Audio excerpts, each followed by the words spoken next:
ఖమ్మం జిల్లా మధిరలో కాంగ్రెస్ అగ్రనాయకురాలు ప్రియాంక గాంధీ మాట్లాడుతున్నారు. లైవ్ ద్వారా చూద్దాం.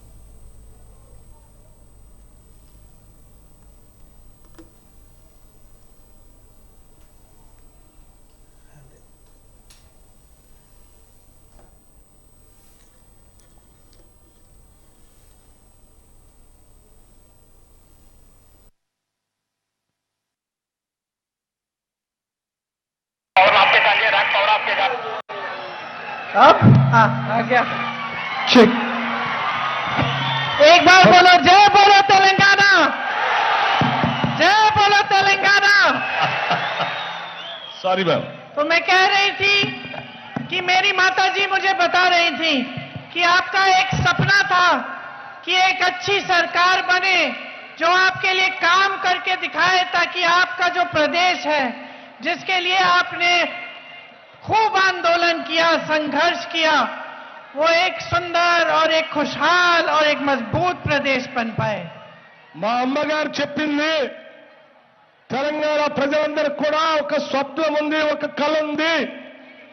ఈ సంపదను పంచేటువంటి ఒక అద్భుతమైనటువంటి బలమైనటువంటి ప్రభుత్వం ఏర్పడుతుంది, మా సమస్యలన్నీ పరిష్కారం చేసేటువంటి ప్రభుత్వం వస్తుంది అని ఎంతో ఆశపడ్డారు.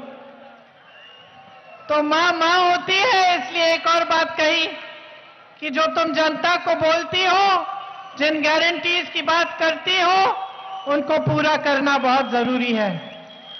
మా అమ్మగారు ఇంకొక మాట కూడా చెప్పారు. ప్రజలందరికీ మీరు 6 గ్యారంటీల గురించి చెప్తా ఉన్నారు, కానీ నేను చాలా స్పష్టంగా చెప్తా ఉన్నాను, ఆ 6 గ్యారంటీల్ని మీరు అమలు చేసేటట్టుగా స్పష్టంగా పనిచేయాలని చెప్పి మా అమ్మగారు చెప్పి పంపించారు. तो मैंने मां से कहा कि हमारे सभी नेताओं ने संकल्प लिया है कि जो गारंटी हम आपके सामने लाए हैं उनको पूरा करके दिखाएंगे। నేను మా అమ్మగారికి చెప్పాను, రాష్ట్రంలో ఉన్నటువంటి నాయకులందరూ కలిసి సమిష్టిగా ఈ గ్యారంటీల మీద నిర్ణయం చేశారు, తప్పనిసరిగా ఆ గ్యారంటీలన్నింటినీ అమలు చేసేటువంటి బాధ్యత తీసుకుంటారు, చేస్తారని కూడా మాటిచ్చాను. कल मैं एक बहन के घर गई थी और उससे बातचीत हो रही थी। हमारी गाड़ी रुकी थी, सड़क के साथ में ही एक छोटा सा घर था। तो मैंने देखा एक बहन और उनके पति वहां खड़े हैं, तो मैं अंदर चली गई बातचीत करने के लिए। నేను నిన్న ఒక రోడ్డు పక్కన పెట్టి ప్రాణం చెప్తున్నప్పుడు ఆగాను. ఒక చిన్న ఇల్లు, ఆ ఇంటి ముందు ఒక మహిళతో పాటు తన భర్త అక్కడ ఉన్నారు. నేను ఆగి ఆవిడతో మాట్లాడటం కోసం నేను ప్రయత్నం చేశాను. उन्होंने मुझे अपना घर दिखाया और बताया कि अभी तक घर पूरा नहीं हुआ है, क्योंकि बीआरएस ने कहा था कि कुछ पैसे दिलवाएंगे, लेकिन वो पैसे किसी को मिले नहीं। తను ఇల్లు చూపించింది, అసంపూర్తిగా ఉన్నటువంటి ఇల్లు చూపించింది. బీఆర్ఎస్ ప్రభుత్వం చెప్పింది ఇంటికి డబ్బులు ఇస్తా అని చెప్పింది, కానీ ఆ డబ్బులు మాత్రం ఇవ్వలేదు.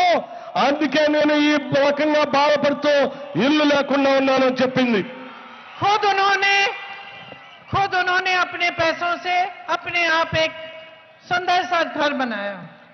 తన రెక్కల కష్టంతో సంపాదించుకున్నటువంటి డబ్బుతో తన కళలకు అనుగుణంగా కొద్దిగా తన ఇల్లుని నిర్మించుకున్నది. मैंने पूछा किसको वोट देंगी, నేను అడిగాను, నువ్వు ఎవరికి ఓటేస్తావు అని. तो उन्होंने कहा कांग्रेस को दूंगी। తాను చెప్పింది కాంగ్రెస్ పార్టీకి ఓటేస్తానని. मुझे खुशी हुई, लेकिन मुझे दुख भी होता है कि आजकल जो आपके प्रदेश में राजनीति चल रही है, वो अपने वादों को भूल गए, जो आपको सपने दिखाए थे उनको भूल गए, और ऐसी राजनीति उन्होंने चलाई, ऐसी सरकार चलाई जिससे सिर्फ उन्हीं नेताओं का फायदा हुआ, अमीरों का फायदा हुआ, लेकिन मेरे गरीब भाई बहनों, मेरे किसान भाई बहनों, नौजवान भाई बहनों का कुछ फायदा नहीं हो पाया। తను ఆ మాట చెప్పిన తర్వాత నాకు సంతోషం అనిపించింది, కానీ నాకు చాలా బాధ కూడా అనిపించింది. ఈ రాష్ట్రంలో ఏర్పడినటువంటి బీఆర్ఎస్ ప్రభుత్వం ప్రజల బాధల్ని కష్టాల్ని పట్టించుకోకుండా, యువత సమస్యలు పట్టించుకోకుండా, మహిళ సమస్యలు పట్టించుకోకుండా, రైతు సమస్యలు పట్టించుకోకుండా కేవలం ఆ ప్రభుత్వంలో ఉన్నటువంటి పెద్దల సంపదని పంచుకోవటంలోనే నిమగ్నమై రాష్ట్ర ప్రజల్ని అన్యాయం చేశారనేటువంటి బాధ నాకు అనిపించింది. आजाद भारत की जो राजनीति में जो परंपरा है वो महात्मा गांधी जी ने शुरू की। రాజనీతిలో ఒక విధానము, ఒక సిద్ధాంతం ఉంది. అది మన మహాత్మా గాంధీ గారు మొదలుపెట్టారు.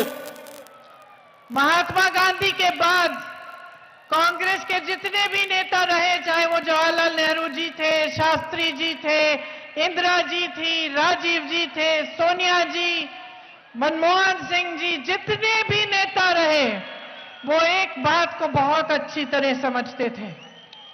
మహాత్మా గాంధీ గారి తర్వాత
आ गया, चलो।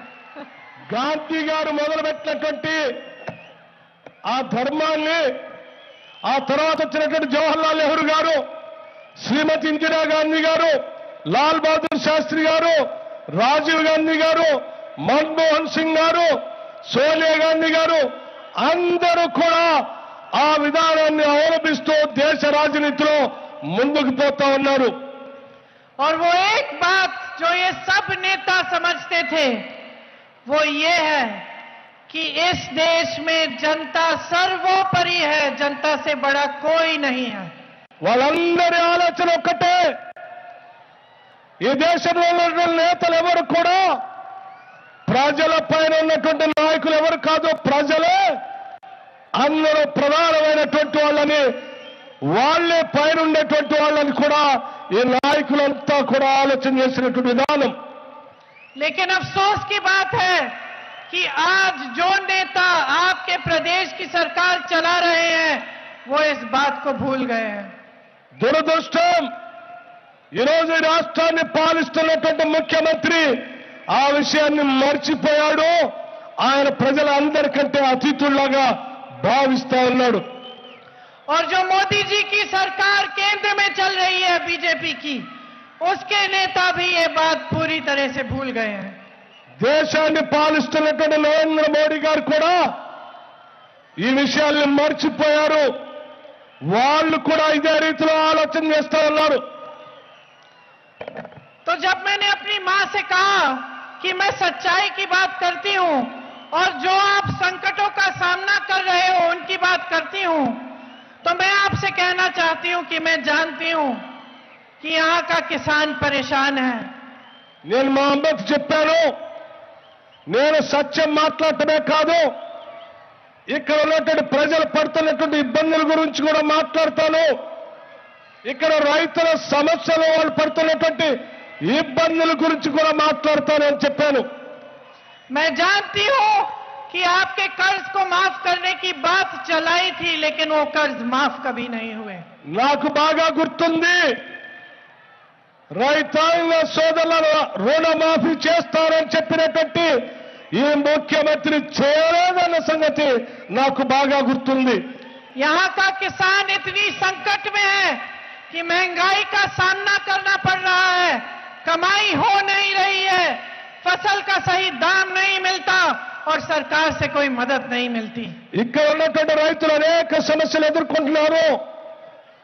ధరలు విపరీతంగా పెరిగాయి, పెట్టుబడి విపరీతంగా పెరిగింది, కానీ పండించిన పంటకి రావాల్సినంత ఆదాయం రావట్లేదు. और महंगाई का सबसे बड़ा सामना मेरी बहनों को करना पड़ रहा है। పెరిగిన నిత్యావసర ధరలు నా సోదరి మళ్ళీ పడుతున్నటువంటి బాధ నాకు తెలుసు. क्योंकि मैं जानती हूं कि समाज का पूरा बोझ आप उठाती हो। आज आप यहां हो, मेरी बातों को सुनने के लिए आई हो, लेकिन जब घर जाओगी तो घर का काम करने के बिना नहीं सोओगी, मैं जानती हूं।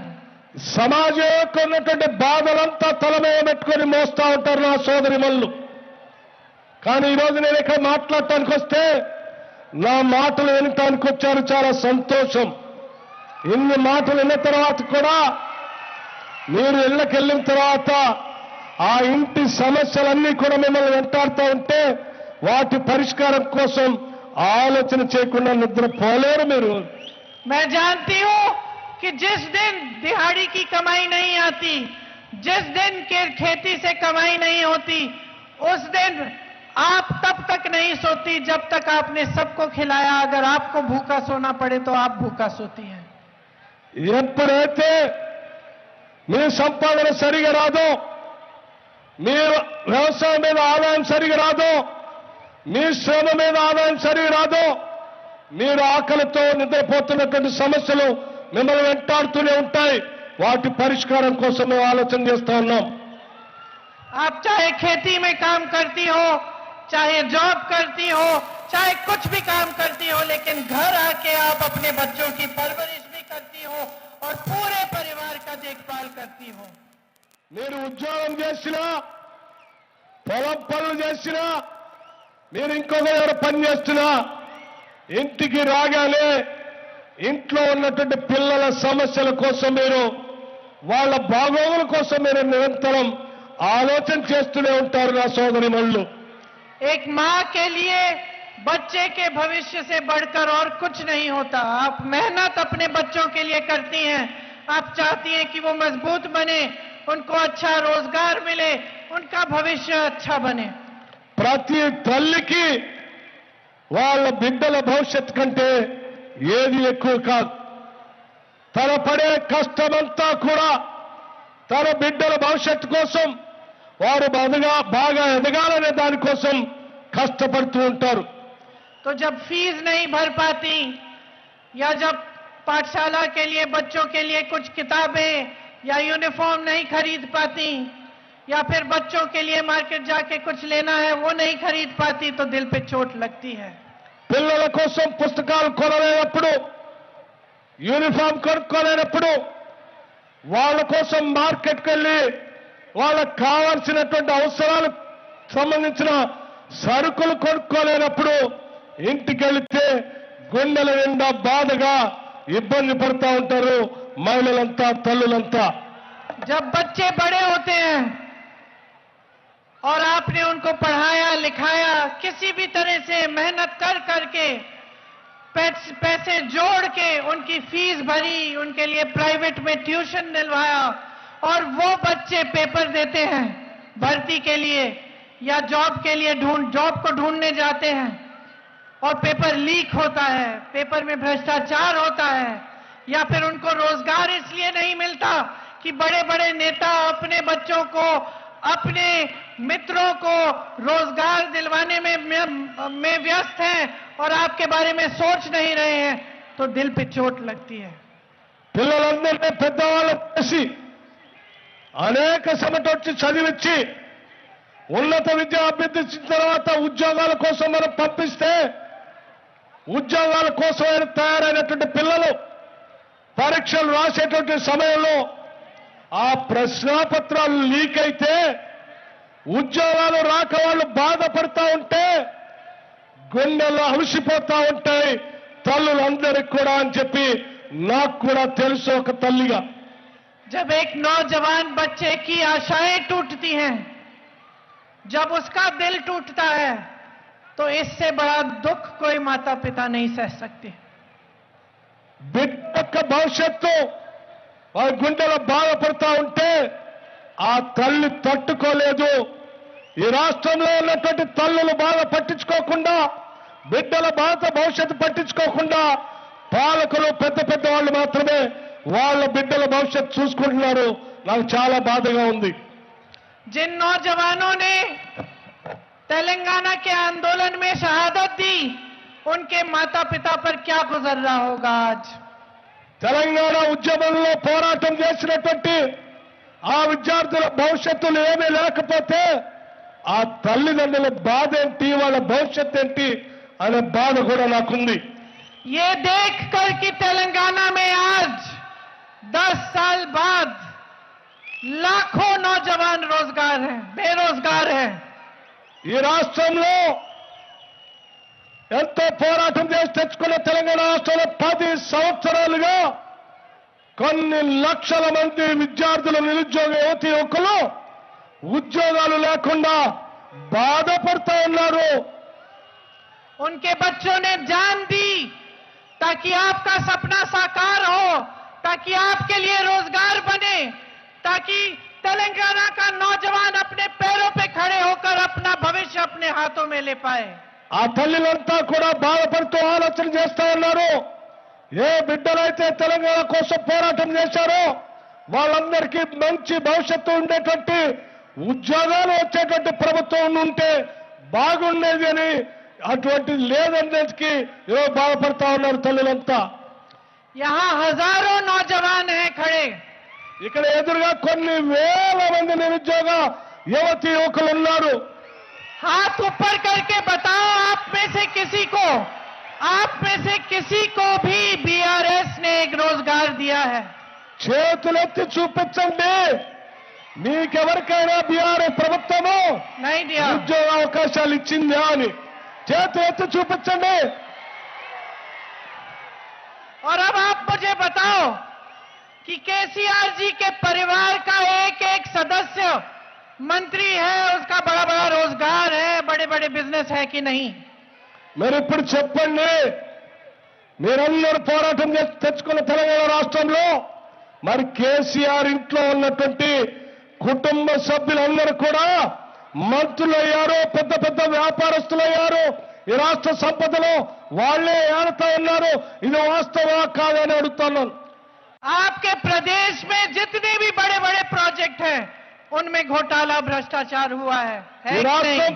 ఈ రాష్ట్రంలో ఎక్కడెక్కడైతే పెద్ద పెద్ద ప్రాజెక్టులు ఉన్నాయో ప్రతి ప్రాజెక్టులో కూడా అవినీతి ఒక పెద్ద స్కామ్ ఉందని చెప్తా ఉన్నాను. हजारों करोड़ रुपए आपसे लूटे गए हैं। आपको छोटे से छोटा काम चाहिए, आप कहीं जाते हैं, आपसे घूस मांगी जाती है, कमीशन मांगा जाता है।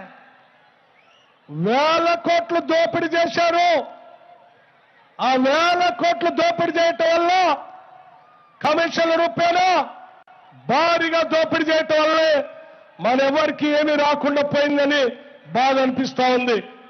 और बीआरएस के नेताओं के बड़े बड़े महल हैं, बड़े बड़े फार्म हाउस हैं, जिनमें से वो निकलते ही नहीं है, आपके बीच चलते ही नहीं है। यहाँ हमारे नेता पूरे प्रदेश भर में यात्रा करके निकले, आपके बीच आए, बताइए उनके कोई नेता ने ऐसे किया है?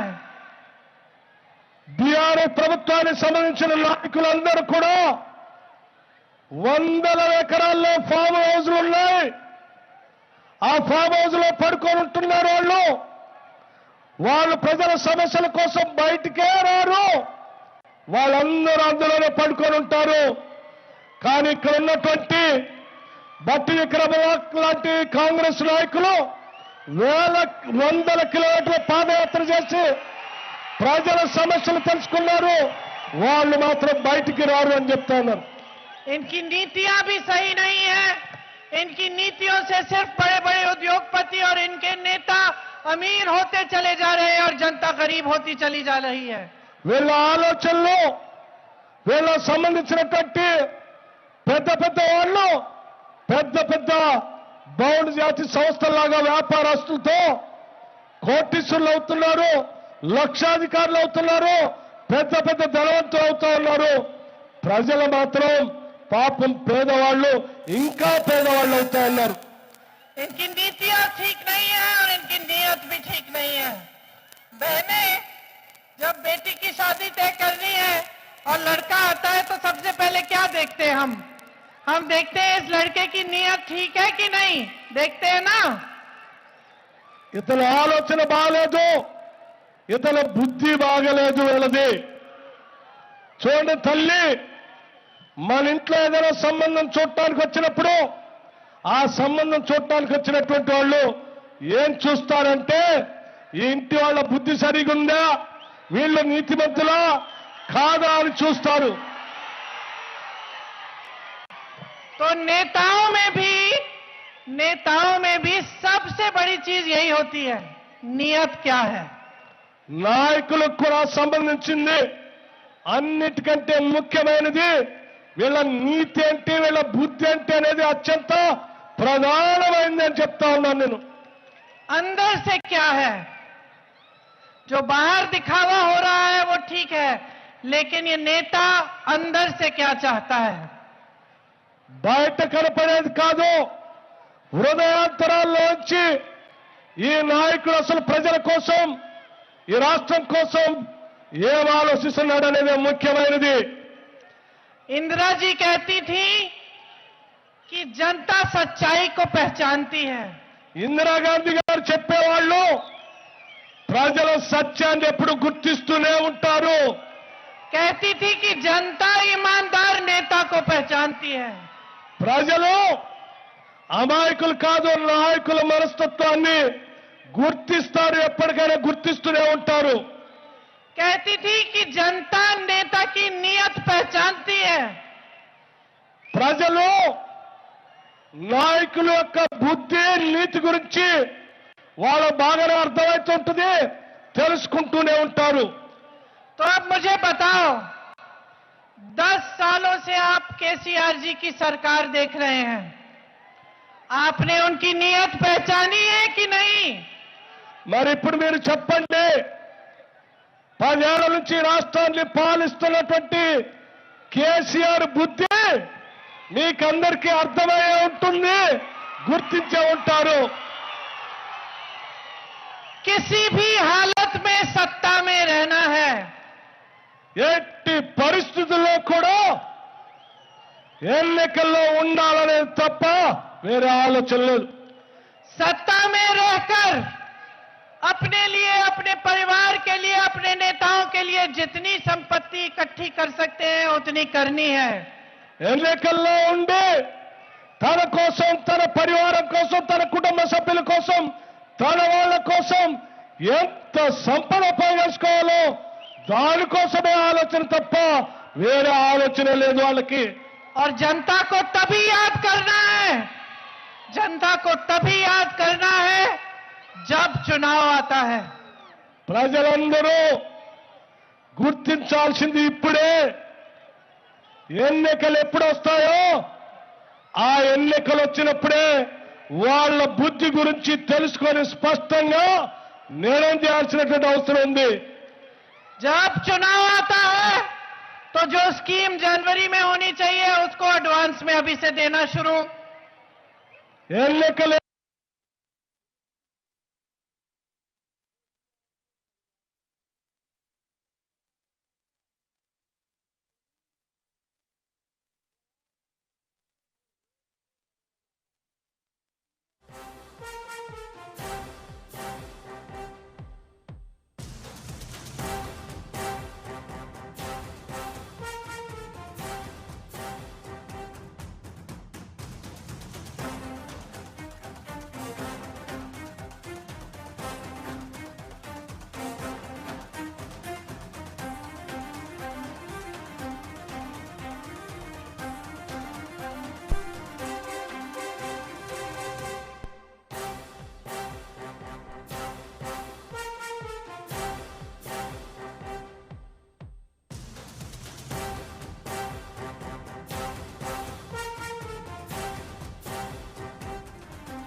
వ్యవసాయానికి ఉచిత విద్యుత్ ప్రారంభించిందే కాంగ్రెస్ పార్టీ అని అగ్రనేత రాహుల్ గాంధీ అన్నారు. కాంగ్రెస్ మళ్లీ గెలిస్తే సాగుకు ఉచితంగా 24 గంటల కరెంట్ ఇస్తామన్నారు. 10 ఏళ్ల బీఆర్ఎస్ పాలనలో 2 పడగదుల ఇళ్లు ఎంతమందికి వచ్చాయి అని ప్రశ్నించారు. ఈ ఎన్నికలు దొరల తెలంగాణకు ప్రజల తెలంగాణకు మధ్య జరుగుతున్నాయని చెప్పారు. కేసీఆర్ దోచుకున్న ప్రజల సొమ్మును వసూళ్లు చేసి ప్రజల ఖాతాల్లో వేస్తామన్నారు. బీజేపీ, బీఆర్ఎస్, ఎంఐఎం మధ్య ఒప్పందం ఉందని ఆరోపించారు. మోదీకి కేసీఆర్, అసదుద్దీన్ నుంచి మంచి మిత్రులు అని రాహుల్ గాంధీ అన్నారు. पैसे बनाने वाली मिनिस्ट्रीज केसीआर के परिवार के हाथ में है। सबसे ज्यादा पैसा जमीन, शराब और रेत में बनाया जाता है। तीनों की तीनों मंत्रालय केसीआर के परिवार के हाथ में है। केसीआर जी, अगर आप भ्रष्ट नहीं होते तो ये तीनों के तीनों मंत्रालय आपके परिवार के हाथों में नहीं होते। दलित बंधु स्कीम में आपके एमएलए 3 लाख रुपए का कट लेते हैं। सबसे पैसे बनाने वाली मिनिस्ट्रीज केसीआर के परिवार के हाथ में है। सबसे ज्यादा पैसा जमीन, शराब और रेत में बनाया जाता है। तीनों की तीनों मंत्रालय केसीआर के परिवार के हाथ में है। केसीआर जी, अगर आप भ्रष्ट नहीं होते तो ये तीनों के तीनों मंत्रालय आपके परिवार के हाथों में। హైదరాబాద్, బెంగళూరు దేశానికి కవల పిల్లలు అని కర్ణాటక ఉప ముఖ్యమంత్రి డీకే శివకుమార్ అన్నారు. కర్ణాటకలో పాలన సెక్రటేరియట్ నుంచి నడుస్తోందని, తెలంగాణలో మాత్రం పాలన ఫామ్ హౌస్ నుంచి నడుస్తోందన్నారు. ఎమ్మెల్యేలను కొనడంలో కేసీఆర్ ఎక్స్పర్ట్ అన్నారు. గత 2 ఎన్నికల్లో ఎమ్మెల్యేలను కొనడంలో కేసీఆర్ సక్సెస్ అయ్యారన్నారు. వేరే పార్టీలు ఎమోషన్స్తో పాలిటిక్స్ చేస్తాయన్నారు. కాంగ్రెస్ ప్రజల జీవితాలను దృష్టిలో పెట్టుకొని రాజకీయాలు చేస్తాయన్నారు. తెలంగాణ విషయంలో కర్ణాటక హృదయంతో ఆలోచిస్తోందని డీకే శివకుమార్ పేర్కొన్నారు. తెలంగాణలో కాంగ్రెస్ వస్తే ముఖ్యమంత్రి అభ్యర్థి విషయంలో అధిష్టానం నిర్ణయమే ఫైనల్ అన్నారు. కరెంటు విషయంలో తెలంగాణ కంటే మేము మెరుగ్గా ఉన్నామన్న శివకుమార్ కేసీఆర్ ఒక అబద్ధాల కోరు అని విమర్శించారు. Entire country is looking at Telangana, not only the country. The progressive countries also are looking at Telangana and these 5 state elections. I've been here for a very 4-5 days. Before the campaigning started, I visited a number of constituencies. The people of Telangana have decided enough is enough. We should have a change, and the change will be a national party, and the party will have. They have decided. Congress party has a big history. Congress party contribution to this country is very high. Whatever they promise, they deliver. Congress history is country history. Congress strength is country's strength. They kept the country united, and let us stand by them. Since Srimati Sonia Gandhi promised state of Telangana, whatever happened at that point of time, I don't want to elaborate much. You all know, and Mr. KCR also has committed himself that who gave Telangana, who is responsible. So the people. BRS పాలనతో ప్రజలు విసిగిపోయారని, ఇప్పుడు మార్పు కోరుకుంటున్నారని ప్రధాని నరేంద్ర మోదీ అన్నారు. 7 దశాబ్దాలుగా అధికారంలో ఉన్న కాంగ్రెస్ పార్టీ కూడా ప్రజలను విస్మరించిందని విమర్శించారు. కాంగ్రెస్, బీఆర్ఎస్ పార్టీ నుంచి ప్రజలు విముక్తి కోరుకుంటున్నారని మోదీ చెప్పారు. ఎన్నికల ప్రచారంలో భాగంగా కామారెడ్డిలో నిర్వహించిన బీజేపీ విజయ సంకల్ప సభలో మోదీ మాట్లాడారు. తెలంగాణలో బీజేపీ గాలి వీస్తోందని చెప్పారు. సకల జనుల సౌభాగ్య తెలంగాణ నిర్మాణం కోసం ప్రతి ఒక్కరూ కృషి చేయాలని మోదీ పిలుపునిచ్చారు.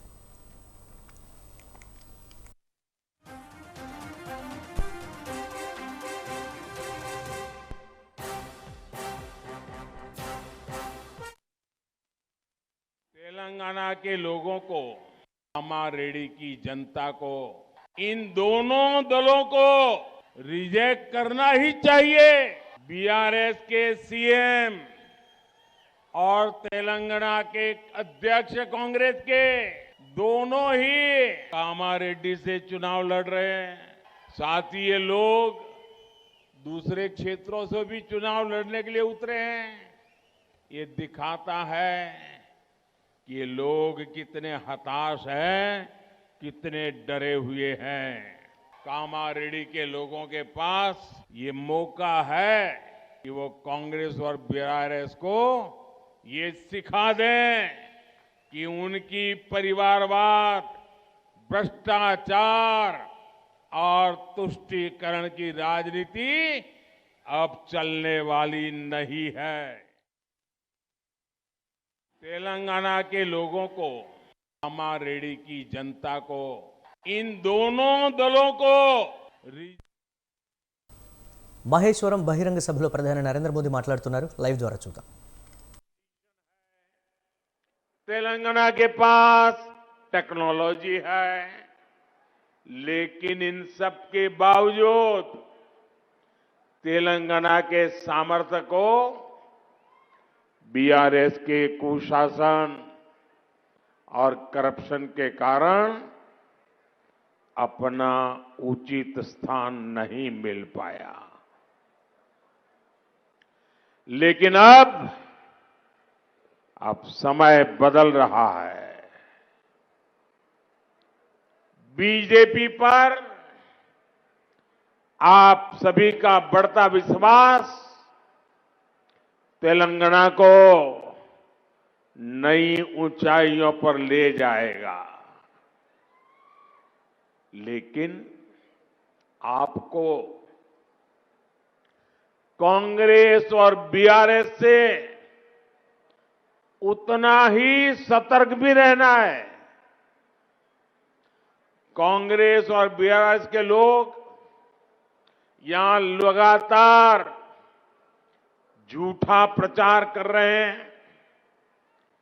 ये लोग एक दूसरे पर आरोप लगाते हैं, लेकिन भीतर ही भीतर ये मिले हुए हैं। ये जो बाहर बोल रहे हैं ना, वो तो ड्रामेबाजी है। और आप इतिहास खोल करके देख लीजिए, इनका रिश्ता तो 40-50 साल पुराना है। मैं आपको याद दिलाता हूं, केसीआर ने अपनी राजनीति की शुरुआत किस पॉलिटिकल पार्टी से की थी? कांग्रेस। किस पार्टी ने उन्हें 2004 में दिल्ली में कैबिनेट मिनिस्टर बनाया? कांग्रेस। जब तेलंगाना बना तो वो किस पार्टी के नेताओं के पास गए? कांग्रेस। राष्ट्रपति चुनाव में द्रौपदी मुर्मू जी के खिलाफ बीआरएस ने किस पार्टी का समर्थन किया? कांग्रेस। उपराष्ट्रपति के चुनाव में ये किस पार्टी के साथ गए? कांग्रेस। अरे इतना ही नहीं, हमारी सरकार के खिलाफ कुछ दिन पहले जो पार्लियामेंट में अविश्वास प्रस्ताव आया, तो ये बीआरएस ने किसको साथ दिया? कांग्रेस। तो इनका असली दोस्त कौन है? इनकी मिलीभगत किससे है? उनका नाता किससे है? और तेलंगाना के मेरे भाइयों बहनों, ये भी याद रखिए,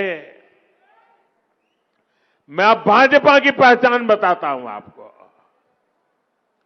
आप याद कीजिए, वो कौन सी पार्टी थी?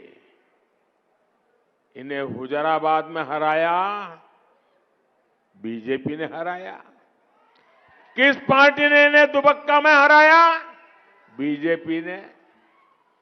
किस पार्टी से जीएचएमसी के चुनाव में हारते हारते बच गए? बीजेपी। और इसलिए ये सबसे ज्यादा किससे डरते हैं? बीजेपी से। दोनों डरते हैं। ना कुटुंब सभ्युलारा, महेश्वरम की ये सीट इसकी सबसे बड़ी मिसाल है कि कांग्रेस और बीआरएस कैसे एक ही सिक्के की दो बाजू है।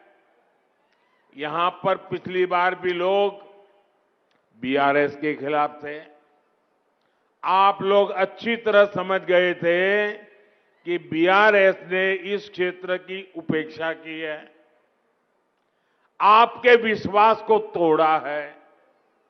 इसलिए तब आपने बीआरएस को हराने का फैसला किया, आपने कांग्रेस को वोट दिया। लेकिन हुआ क्या? कांग्रेस की प्रत्याशी ने अपनी पार्टी छोड़कर बीआरएस ज्वाइन कर ली और सरकार का हिस्सा भी तक बन गई। यानी तेलंगाना में कांग्रेस को दिया हुआ हर वोट वो बीआरएस को ही मजबूत करता है।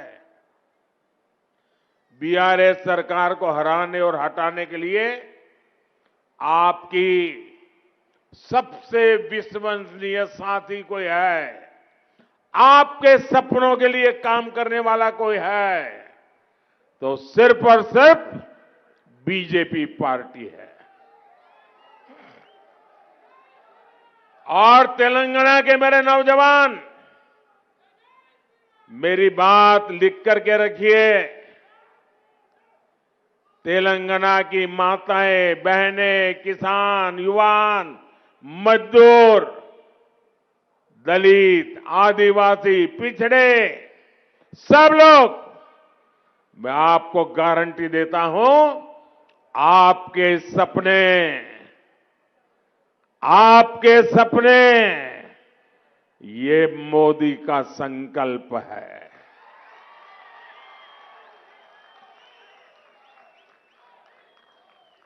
నా कुटुंब सभ्युलारा, महेश्वरम के लोगों को हो रही परेशानियां यहां वर्षों तक रहे कुशासन का भी बड़ा प्रमाण है। यहां ज्यादा पानी या कम पानी दोनों ही आफत का कारण बनते हैं। बारिश के समय यहां के अनेक इलाके पानी में डूब जाते हैं, जिससे लोगों को मुश्किल होती है। वहीं दूसरी ओर महेश्वर के अनेक हिस्सों में लोग पीने के पानी की किल्लत महसूस करते हैं। कांग्रेस और बीआरएस ने यहां क्या किया, उसकी असलियत यही है। लेकिन मैं आपको विश्वास दिलाता हूं, आप बीजेपी को सेवा का मौका देंगे तो बीजेपी जल्द से जल्द इस समस्या का भी समाधान करेगी। నా కుటుంబ సభ్యులారా, कांग्रेस और केसीआर सोच से, समझ से, कार्यशैली से स्वार्थी है और समाज का विरोध, उसमें से राजनीति खोजना, यही उनका कारोबार है। इन्हें तीन बातों से बहुत नफरत है। पहला, इन्हें विकासवादी राजनीति से नफरत है। कांग्रेस और केसीआर पॉलिटिक्स ऑफ डेवलपमेंट को मानते ही नहीं और ना ही कभी इस पर बात करते हैं। इनके भाषणों में सिर्फ नकारात्मक बातें और दूसरे को गालियां, और उनके लिए तो मोदी सबसे ज्यादा फेवरेट है। गाली देनी तो किसको दो, मोदी को दो। इन लोगों को बांटो और राज करो की वोट बैंक पॉलिटिक्स अच्छी लगती है। वहीं दूसरी ओर बीजेपी कहती है सबका साथ, सबका विकास, लेकिन तुष्टीकरण किसी का नहीं, अपीजमेंट बिल्कुल नहीं। हम 100% सैचुरेशन की बात करते हैं, जिसमें किसी से भेदभाव न हो। ना कुटुंब सभ्युलारा, कांग्रेस और केसीआर को ईमानदारी की राजनीति से भी नफरत है। कांग्रेस के हजारों करोड़ रुपयों के घोटाले तेलंगाना का बच्चा बच्चा जानता है। केसीआर जो कांग्रेस स्कूल ऑफ पॉलिटिक्स में रहे हैं, उन्होंने भी उसी परंपरा को आगे बढ़ाया है। उन्होंने इरिगेशन स्कीम्स शुरू की और इरिगेशन स्कीम्स को उन्होंने इरिगेशन स्कैम बना डाला। शुरू तो करते हैं इरिगेशन स्कीम, बन जाता है इरिगेशन स्कैम। నా కుటుంబ సభ్యులారా कांग्रेस बीआरएस को पिछड़ों के किसी भी तरह के सशक्तिकरण से भी नफरत है। ये दल एससी, एसटी और ओबीसी के सबसे बड़े विरोधी दल है। इन्होंने हर कदम पर एससी, एसटी और ओबीसी नेताओं का अपमान किया है। कांग्रेस तो इतनी ज्यादा बीसी समाज की विरोधी है कि उसने कांग्रेस पार्टी के प्रेसिडेंट थे सीताराम केसरी, ओबीसी थे, उस बुजुर्ग नेता को उठा करके कांग्रेस दफ्तर से बाहर फेंक दिया था। कांग्रेस के नेता लगातार बीसी समाज को चोर बोलते हैं और बीसी को चोर कहने के कारण कांग्रेस को एक नेता को कोर्ट ने 2 साल की सजा लगा दी है, अभी जमानत पे घूम रहे हैं। लेकिन अभी भी उनका घमंड 7वें आसमान पर है। बीसी समाज का ये घमंड तोड़ कर रहे। ये बीसी समाज कांग्रेस के इस घमंड को चूर चूर करके रहेगा और ये हम सब ने संकल्प करना चाहिए। ना कुटुंब सभ्युलारा, ये लोग शोषितों वंचितों के साथ नहीं बल्कि इन्हें सबसे ज्यादा अपना स्वार्थ दिखता है। केसीआर ने दलित सीएम बनाने का वादा किया था, लेकिन हुआ कुछ नहीं। इनकी दलित बंधु स्कीम बीआरएस विधायक बंधु स्कीम बन गई। इन दोनों दलों ने मिलकर भारत की पहली महिला आदिवासी राष्ट्रपति द्रौपदी मुर्मू जी को हराने के लिए भी आकाश पाताल एक कर दिया। ना कुटुंब सभ्युलारा, सच्चे विकास का सबसे बड़ा उद्देश्य यही है, यह सभी व्यक्तियों तक पहुंचे, न कोई पीछे छूटे और न किसी को पीछे छूटे जाने का एहसास हो। दशकों तक तेलंगाना के बीसी समाज के लोगों ने खुद को उपेक्षित महसूस किया, हमेशा उनका अनादर किया गया। लेकिन अब बीजेपी ने यह वादा किया है कि इस क्षेत्र को अब बीसी समाज से आने वाला पहला सीएम मिलेगा। ये हमारा वादा है आपको। अब जिम्मेवारी आपकी है। अगर आप बीसी सीएम चाहते हैं तो सबने मिलकर के बीजेपी को जिताना होगा। आपके सपने पूरा करने का काम हम करेंगे। और बीजेपी जो कहती है वो करके दिखाती है। ना कुटुंब सभ्युलारा, बीजेपी को इस बात का भी एहसास है कि यहां दलित समुदाय कितनी समस्याओं से जूझ रहा है। यहां दलितों में भी कुछ वर्ग अन्य लोगों की अपेक्षा ज्यादा उपेक्षित रह गए। बीजेपी मादिगा समुदाय के साथ हुए अन्याय को भी भली भांति समझती है। इस अन्याय का दूर करने के लिए भारत सरकार की कमेटी सारी प्रक्रिया को तेज करने का काम कर रही है। मादिगा समुदाय से जुड़ी एक बड़ी न्यायिक प्रक्रिया सुप्रीम कोर्ट में भी चल रही है। ये केस मजबूत हो सके इसके लिए हम हर संभव प्रयास कर रहे हैं। इन सभी विषयों पर कल ही, क्योंकि मैं कल चुनाव प्रचार में से एक दिन दिल्ली गया था, तो कल ही मैंने दिल्ली में अफसरों से को बुलाया और पूरा रोड मैप बना करके दिया है कि मुझे काम तुरंत चाहिए।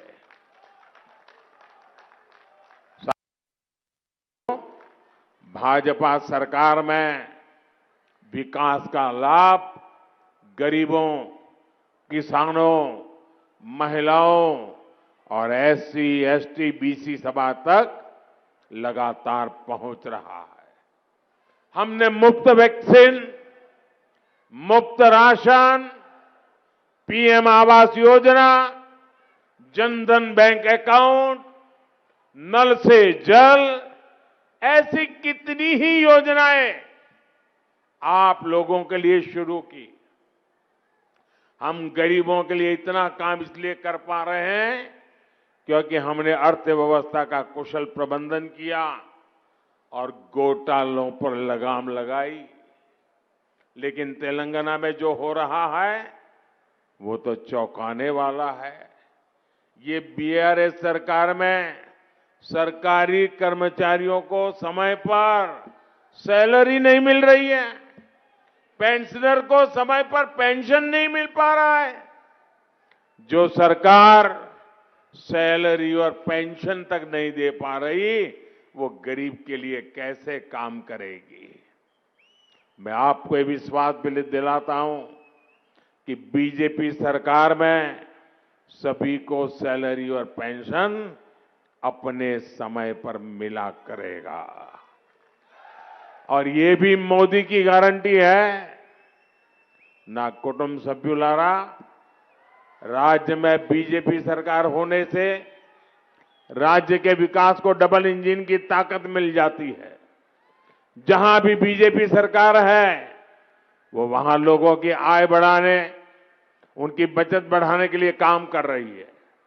इसका एक उदाहरण पेट्रोल की कीमत है। केंद्र सरकार द्वारा पेट्रोल की कीमत कम करने के बाद बीजेपी की राज्य सरकारों ने भी अपने यहां पेट्रोल की कीमतें घटा दी। सब भाजपा सरकारों ने घटा दी।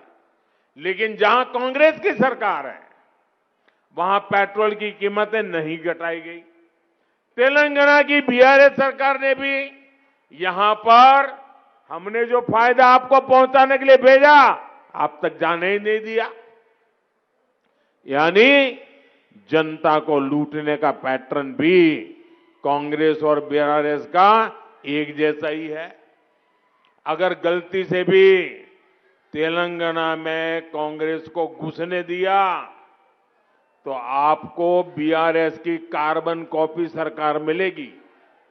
इसलिए तेलंगाना का उज्जवल भविष्य तो इस बात में है, आपका उज्जवल भविष्य इस बात में है कि इन दोनों ही पार्टियों से सावधान रहना। कांग्रेस बीआरएस से अलग बीजेपी आपके हित में ही सोचती है। यहां सरकार में आने के बाद हम पेट्रोल और डीजल पर वैट कम करेंगे, जिससे तेलंगाना के लोगों को राहत मिले।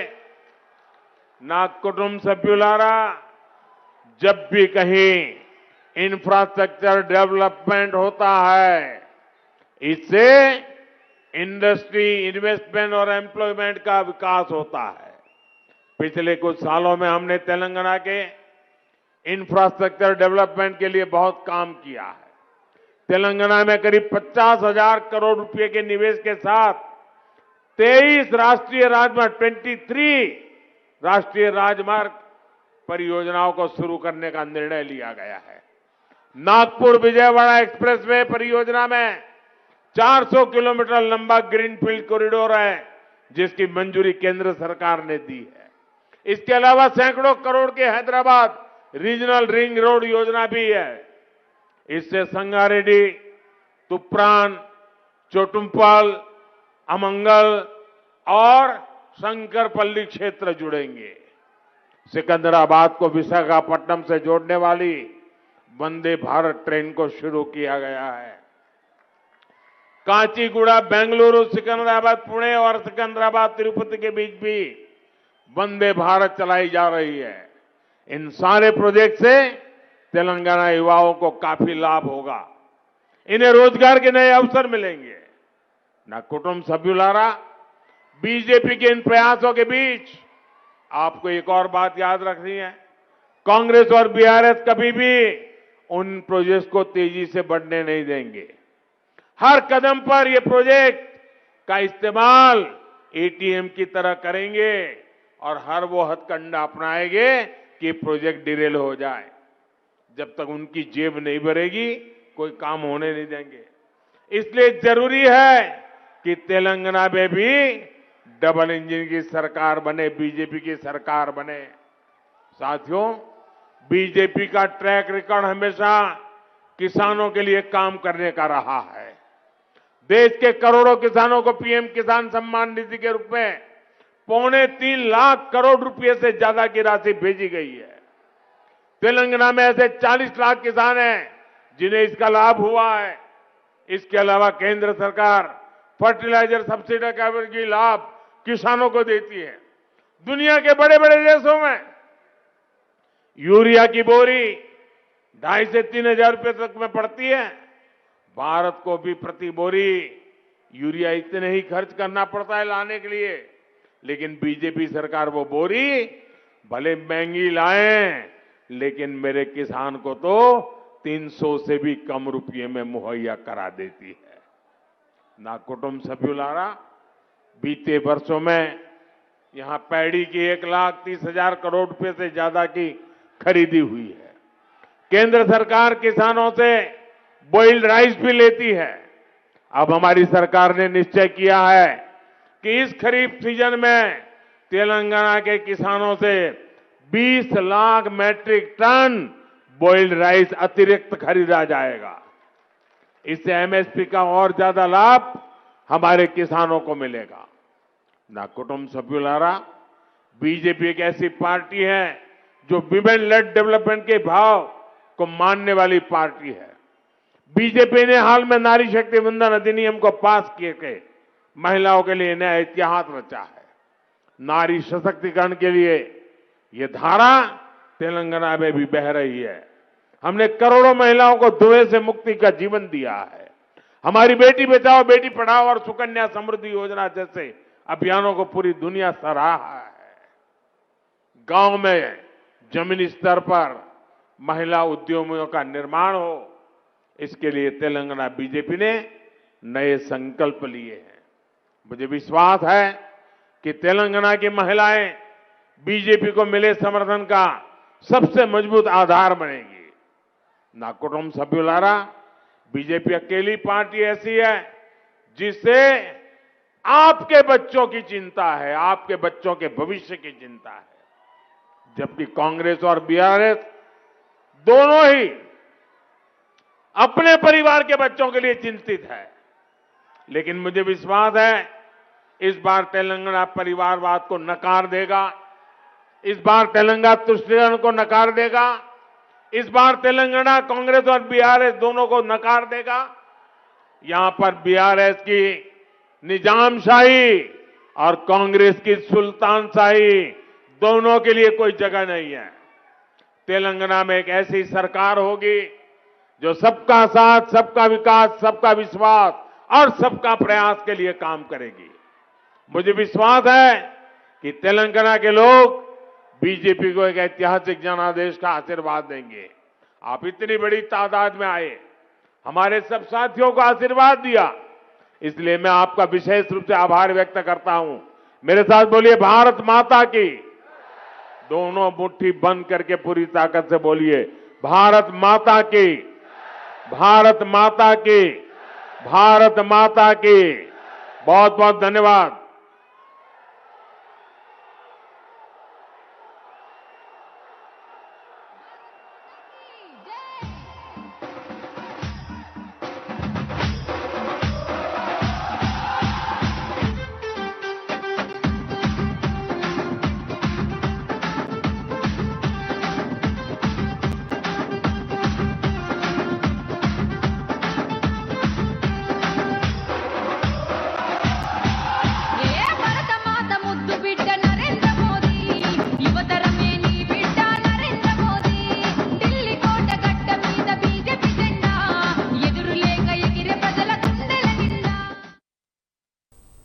ఎన్నికల ప్రచారంలో భాగంగా ప్రధాని నరేంద్ర మోదీ మాట్లాడారు. ఇప్పటివరకు లైవ్ చూసాం. ఇవి ఇప్పటివరకు అప్డేట్స్. కీప్ వాచింగ్ స్వతంత్ర.